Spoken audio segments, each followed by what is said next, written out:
DEION Sanders at Colorado looks like a lose-lose situation to me. I'll explain. Told them, how about the fucking dogs? That's what I told them. Now, this is a Georgia Bulldogs football page, but I did tell you that when the stories across the college football landscape are big enough, we would touch on those too. Now, once the actual football games end, that doesn't mean that all things college football come to a screeching halt. In fact, a lot of things speed up, like recruiting and, of course, the coaching carousel. And after this last season, one of the biggest moves on that carousel was DEION Sanders to Colorado. Now, a lot of people had opinions about what DEION was going to be, what kind of coach he had been at Jackson State, and what Colorado could actually achieve under him. I've held off on sharing my opinion because, frankly, it's not SEC-based. It has nothing to do with the Georgia Bulldogs directly. So why am I talking about it? Well, the people have spoken, and I listen. Recently, a subscriber to the channel who goes by the handle Rocky Dennis reached out and said he would love to hear my honest thoughts on the whole situation. My number one goal here at Damn Beast Media is to give the people what they want. I read every comment. I appreciate every like. And I notice every share and every time I'm tagged. So when a subscriber asks me to share my actual thoughts on what's going on out there in Boulder, well, of course, I'm going to step up and deliver. So let's look at it. Why was DEION Sanders pursued by Colorado in the first place? The Jackson State Tigers went 27-5 in the Sanders era. After becoming the head coach at Jackson State, DEION proceeded to win back-to-back Coach of the Year awards, back-to-back SWAC conference championships. He put 9 players on all conference teams in 2021 and 12 more in 2022. And in true DEION fashion, he made a splash last year on National Signing Day, flipping the #1 consensus overall player in the country, Travis Hunter, from Florida State, where he had previously committed, to the Jackson State Tigers. Now, Travis Hunter has followed DEION Sanders to Colorado. Colorado Athletic Director Rick George had this to say about Sanders when he hired him. There were a number of highly qualified and impressive candidates interested in becoming the next head football coach at Colorado, but none of them had the pedigree, the knowledge, and the ability to connect with the student athletes like DEION Sanders. Not only will Coach Prime energize our fan base, I'm confident that he will lead our program back to national prominence while leading a team of high quality and high character.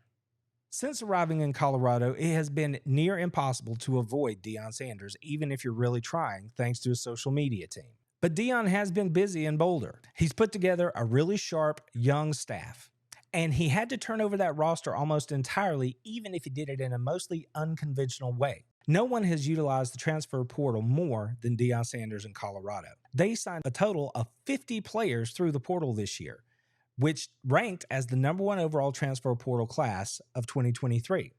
He buoyed that by coming in with a 29th overall traditional recruiting class. So, needless to say, the team that takes the field in Boulder this year is not the same team that was on the field last year and went 1-11. Now, when it comes to recruiting, that's something that DEION appears tailor-made to do. It's like the shirt that he wears around Colorado all the time that says, "Ain't hard to find."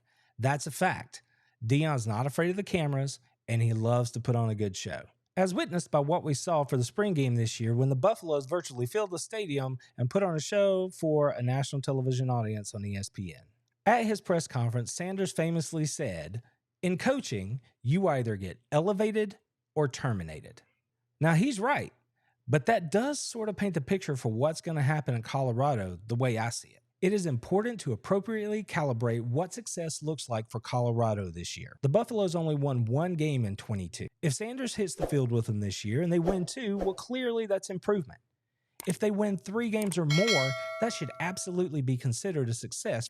If I were a Buffalo fan and I go out and watch them win 3 games in 23, then I would feel better about the direction of the program, and I would be more at ease with giving Sanders 2 years, 3 years, 4 years to try to see what he can build.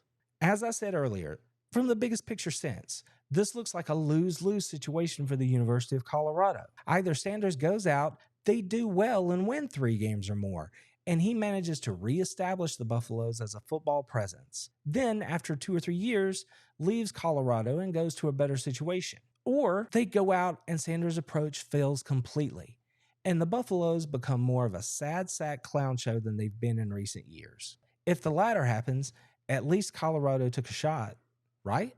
At the end of the day, I do believe that Coach Prime will have success, as I framed it for you earlier, this year with the Buffaloes. I think they very well could win 3 games. If they do that, then they're off and running, and we'll just have to see where it goes from there. With all that said, I do believe we have to see Sanders go out there and coach week after week against other Pac-12 coaches and against rosters full of more talent than he has ever coached against before. That is the only fair way for us to make an assessment about his ability to get the job done. Go Dogs! We will not be hunted at the University of Georgia. I can promise you that.